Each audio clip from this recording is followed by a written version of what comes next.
During my training at MTC, I was nominated to be one of the top 50 women in engineering. There were 250 applicants and they cut it down to 100 recommended. I was so grateful to be one of those 100, but then I also made it as one of the top 50.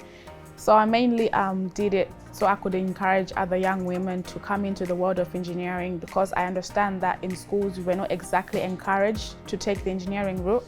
I wanted to express that engineering is not just about the physical attributes, it's not just about the practical work really, because there are many other areas that you can go into in engineering, in which I hope a lot of young women can start to think of it as an actual career path that they can take. I've never fully been interested before this, and then I was like, why not just try and just sort of look at engineering from a different perspective, and then now I'm really glad that I did, and I really enjoy it.